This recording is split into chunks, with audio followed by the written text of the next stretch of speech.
बिस्मिल्लाहिर्रहमानिर्रहीम। इस वीडियो का शीर्षक या उन्वान है काफिर। क्या ये एक मजहबी गाली या अपमानजनक शब्द है? हमारे पास ईमेल के माध्यम से जो प्रश्न आते हैं उनमें से एक प्रश्न ये भी है कि मुसलमान हिंदुओं को काफिर कहकर अपमानित क्यों करते हैं और उन्हें गाली क्यों देते हैं। ये बहुत ही कॉमन और आम गलतफहमी है जो हिंदू समाज में फैली हुई है, और केवल हिंदू समाज में नहीं बल्कि अनेक मुसलमान भी इस शब्द को और इसके अर्थ को नहीं समझते। इसी शंका के समाधान के लिए मैंने ये वीडियो बनाने का निर्णय किया, और जो शंका व्यक्त की जाती है और हमारे पास जो ईमेल के माध्यम से भी भेजा गया था उसमें लिखा था कि कुरान में काफिर शब्द हिंदुओं के लिए अपमानजनक और गाली समान प्रयुक्त हुआ है। काफिर का वास्तविक अर्थ बताने से पहले मैं एक फैक्चुअल बात आपसे शेयर करूंगा। एक तथ्य पर आधारित बात आपको बताना चाहूँगा कि आपको मालूम ही होगा कि पवित्र कुरान पैगंबर हज़रत मोहम्मद सल्लल्लाहु अलैहि वसल्लम पर अल्लाह की ओर से भेजा गया संदेश है, और ये सबसे पहले अरब वासियों को सुनाया गया। वहाँ कोई भारतीय नागरिक नहीं रहता था, वहाँ कोई हिंदू समाज का सदस्य नहीं रहता था कि उसको काफिर कह के पुकारा जा सकता था। लिहाजा ये एक बेबुनियाद बात है कि काफिर जो है वो हिंदुओं के लिए बोला जाता है और हिंदुओं के अपमान के लिए इस शब्द को बनाया गया है। सच तो ये है कि ये अरबी ज़ुबान का एक आम शब्द है जो इस्लाम और पैगंबर हज़रत मोहम्मद सल्लल्लाहु अलैहि वसल्लम से पहले भी अरबी भाषा में इस्तेमाल किया जाता था, और इसके अर्थ हरगिज़ अपमानजनक नहीं हैं। आइए मैं प्रमाणों से साबित करूंगा और पवित्र कुरान की अंदरूनी शहादत से गवाही से सिद्ध करूंगा कि इसके अर्थ बुरे नहीं हैं। अरबी शब्दकोश में काफिर शब्द का जो धातु है वो कफरा बताया गया है, यानी काफ, फा और रा इन अक्षरों के संयोग से बना हुआ ये शब्द है। ये इसका रूट है, मस्दर है काफारा, और इस शब्द के मुख्यतः तीन अर्थ अरबी शब्दकोश में मिलते हैं। प्रथम अर्थ जो बताया गया है वो है छिपाना, किसी चीज़ को ढक लेना, टू कवर, टू कंसील। दूसरा अर्थ जो शब्दकोश में इस शब्द का बताया गया है वो है अस्वीकार करना, न मानना, यानी किसी बात को स्वीकार न करना, टू रिजेक्ट और टू डिसबिलीव समथिंग। तीसरा अर्थ जो बताया गया है वो है नाशुक्री करना, टू बी अनग्रेटफुल, थैंकलेस, अकृतज्ञता। इन तीनों अर्थों को आप ध्यान से देखिए और इसमें कोई अपमानजनक बात नहीं आपको नज़र आएगी। स्वयं कुरान मजीद में, पवित्र कुरान में काफिर शब्द का कई बार प्रयोग किया गया है और किसी जगह भी किसी को अपमानित करने के लिए इस शब्द का प्रयोग नहीं किया गया है। जो पहला अर्थ मैंने बताया छिपाना और ढक लेना, टू कवर, ये देखिए ना, इसमें बहुत समानता है। अगर आप इसके उच्चारण में भी ध्यान देके, जो कुफ्र शब्द है अरबी का कुफ्र और अंग्रेज़ी का कवर, बहुत समानता है इनके उच्चारण में, प्रोनंसिएशन में, क्योंकि इनका अर्थ सेम है। और इस अर्थ में ये कुरान में कई जगह पर इस्तेमाल हुआ है। मैं आपको एक उदाहरण दूंगा कि पहले अर्थ में पवित्र कुरान में इसका प्रयोग कहाँ पर हुआ है। जो पहला अर्थ है छिपाना, ढक लेना, और इस अर्थ का प्रयोग सूरा हदीद, जो सूरा नंबर 57 और उसकी आयत नंबर 20 में हुआ है। वहाँ पर अल्लाह ने फरमाया कमसल गैसिन अअजबल कुफ़ार नबातु। इसका अर्थ है कि ये दुनियावी जीवन, ये दुनिया का जीवन और इसकी मिसाल तो बारिश की सी मिसाल है जिसकी वजह से किसानों की खेती लहलहाती और उनको खुश कर देती है। तो यहाँ पर शब्द कुफ़ार आया है, अअजबल कुफ़ार, और ये बहुवचन में आया है, प्लूरल में। सिंगुलर में होगा काफिर। तो काफिर का अर्थ यहाँ पर किसान है। क्यों?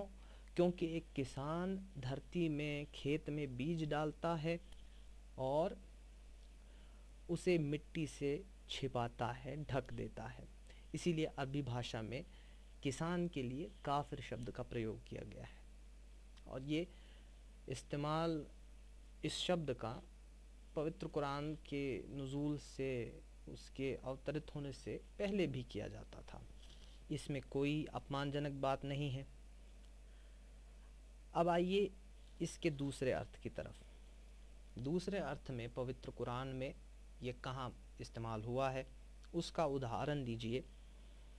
वो है सूरा बकरा, सूरा नंबर 2 की आयत नंबर 256, बहुत मशहूर आयत है।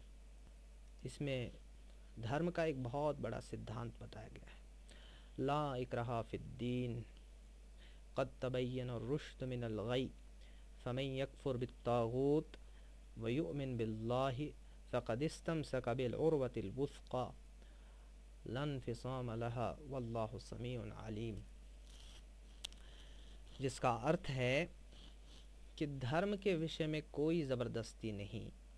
सही बात नासमझी की बात से अलग होकर स्पष्ट हो गई है। तो अब जो कोई तागूत अर्थात शैतान को ठुकरा दे और अल्लाह पर ईमान लाए, अल्लाह पर विश्वास करे, उसने ऐसा मजबूत सहारा थाम लिया जो कभी टूटने वाला नहीं। अल्लाह सब कुछ सुनने और जानने वाला है। देखिए यहाँ पर शब्द यकफुर आया है और इसका अर्थ इस प्रसंग में ठुकराना है, इनकार करना।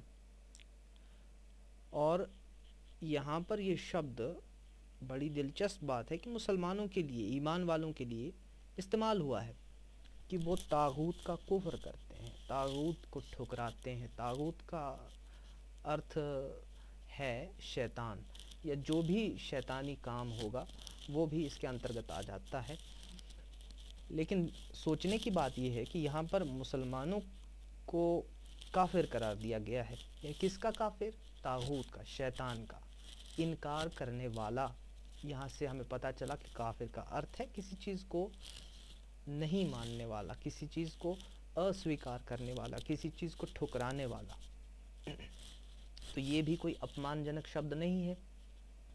इसके बाद आइए हम इसके तीसरे अर्थ की तरफ चलते हैं कि वो कुरान मजीद में कहाँ इस्तेमाल हुआ है। तीसरा अर्थ, जैसा कि मैंने बताया था, नाशुक्री करना, अकृतज्ञता। ये इस मानी में कुरान में कहाँ पर इसका प्रयोग किया गया है, वो है सूरा लुक़मान, सूरा नंबर 31 की आयत नंबर 12, जहाँ पर फरमाया गया है अनिश्कुर लिल्लाह वमन यशकुर फ़इन्नमा यशकुरु लिनफ्सिह वमन कफ़रा फ़इन्नल्लाह गनियुन हमीद। इसका अर्थ है कि अल्लाह के प्रति कृतज्ञता दिखलाओ, उसका शुक्र करो, और जो कोई कृतज्ञता दिखलाए, जो कोई अल्लाह का शुक्र करेगा, वह अपने ही भले के लिए शुक्र करेगा। और जिसने अकृतज्ञता यानी नाशुक्री की, तो अल्लाह वास्तव में निष्प्रह है और प्रशंसा के योग्य है। यानी वो गनी है। गनी का अर्थ होता है कि उसके पास ख़जानों की कोई कमी नहीं है, वो कोई गरीब नहीं है कि उसको आपके शुक्र और आपकी थैंक्स की ज़रूरत है। सारी प्रशंसाएं अल्लाह ही के लिए है, वो प्रशंसाओं के योग्य है, हमारी स्तुतियों के योग्य वही है। तो यहाँ पर जो शब्द आया है कफरा, इसका अर्थ है अकृतज्ञता, अनग्रेटफुल। तो इन तीन अर्थों में कुरान में इसका जिक्र हुआ है इस शब्द का। इन तीनों अर्थों में से कोई अर्थ भी अपमानजनक नहीं है, बल्कि ये साधारण शब्द है। लेकिन इसका एक पारिभाषिक अर्थ भी है इस्लाम के दृष्टिकोण से, और वो ये है कि इस्लाम की वास्तविकता यदि किसी व्यक्ति ने समझ ली है, इस वास्तविकता को समझ लेने के बाद उस पर ईमान लाने के बजाय इस्लाम का इनकार कर देना, मन मस्तिष्क पर सत्य स्पष्ट हो जाने के बाद भी उसे छिपा लेना, दबा देना, तिरस्कृत कर देना, तो ये इस्लाम के दृष्टिकोण से इस्लाम का कुफ्र है। यानी वो व्यक्ति इस्लाम के दृष्टिकोण से काफिर है जिसने इस्लाम को सत्य समझकर भी उसको स्वीकार नहीं किया। अपने हृदय में ये जानकर कि इस्लाम ही सत्य है, लेकिन अपनी ज़ुबान से उसको ठुकरा दिया, उसका इनकार कर दिया। और ये करने से उसने अपने हृदय में जो सच्चाई जान ली थी उसको छिपा लिया, दबा लिया, ढक दिया।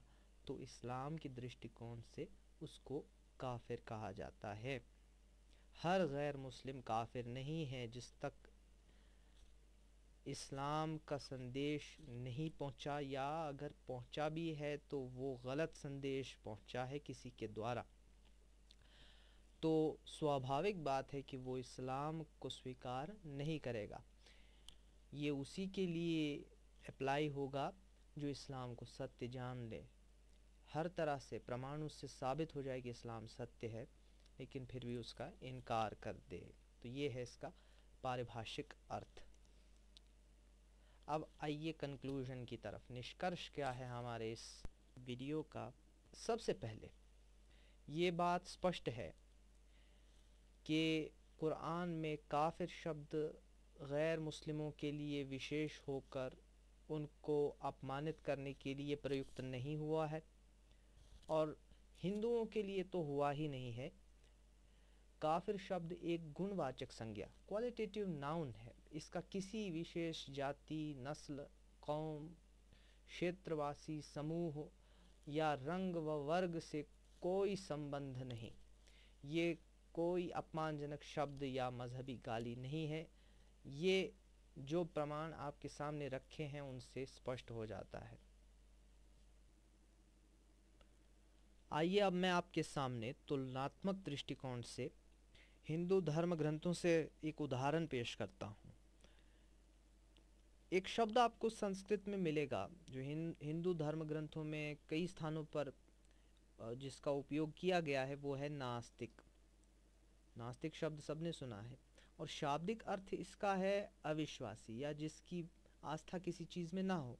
लेकिन हिंदू दृष्टिकोण से नास्तिक किसे कहते हैं ये धर्मशास्त्रों में स्पष्ट किया गया है। वो देखते हैं हम। उदाहरण के लिए देखिए, मनुस्मृति अध्याय 2 श्लोक नंबर 10 और 11। इस श्लोक में, इन दो श्लोकों में बताया गया है कि श्रुति वेद को और स्मृति धर्मशास्त्र को कहते हैं, और ये दोनों सब विषयों में निर्विवाद तर्क रहित है। इनमें तर्क नहीं चल सकता, क्योंकि इन्हीं से धर्म का प्रकाश हुआ है। जो द्विज, द्विज कहते हैं ब्राह्मण, क्षत्रिय और वैश्य को, जो द्विज तर्क शास्त्र से इनको नहीं मानते वे नास्तिक और वेद निंदक हैं और समाज से निकाल देने योग्य हैं। स साधु भी बहिष्कार्यो नास्तिको वेद निंदकः, ये स्पष्ट कहा गया है मनुस्मृति अध्याय 2 श्लोक नंबर 10 और 11 में। और इसी के आधार पर स्वामी दयानंद सरस्वती ने भी अपनी पुस्तक सत्यार्थ प्रकाश में इसी परिभाषा में नास्तिक शब्द का प्रयोग किया है। तो देखिए, नास्तिक हिंदू धर्म ग्रंथ में है, तो अगर कोई ये सवाल करे कि भाई ये तो एक मजहबी गाली है या एक अपमानजनक शब्द है जो बौद्धों और जैनियों और चारवाक के मानने वालों के लिए इस्तेमाल होता है, लेकिन अब इसको कैसे समझाएंगे हिंदू विद्वान? वो यही आपको बताएंगे कि नास्तिक का शाब्दिक अर्थ ये कोई बुरा शब्द नहीं है, लेकिन हिंदू दृष्टिकोण से जिसकी आस्था हिंदू धर्म में ना हो, श्रुति में ना हो, स्मृति में ना हो, वो नास्तिक है। मुझे आशा है कि इस वीडियो से आपकी शंकाएं कुछ हद तक दूर हुई होंगी इस शब्द के बारे में, और इस्लाम को जानने के लिए, इस्लाम को समझने के लिए आप स्वयं प्रयास करेंगे, कुरान पढ़ेंगे और पैगंबर हज़रत मोहम्मद सल्लल्लाहु अलैहि वसल्लम की जीवनी और उनके कथन पढ़ेंगे, ताकि आप स्वयं इस बात का निर्णय कर सकें कि क्या इस्लाम सत्य है या नहीं। फ़िलहाल मैं आपसे इजाज़त चाहूँगा। अल्लाह ताला से दुआ है कि वो हम सब को सत्य स्वीकार करने का हौसला दे। अक़ूलु क़ौली हाज़ा व अस्तग़फ़िरुल्लाह ली व लकुम व लिसाइरिल मुस्लिमीन वल मुस्लिमात।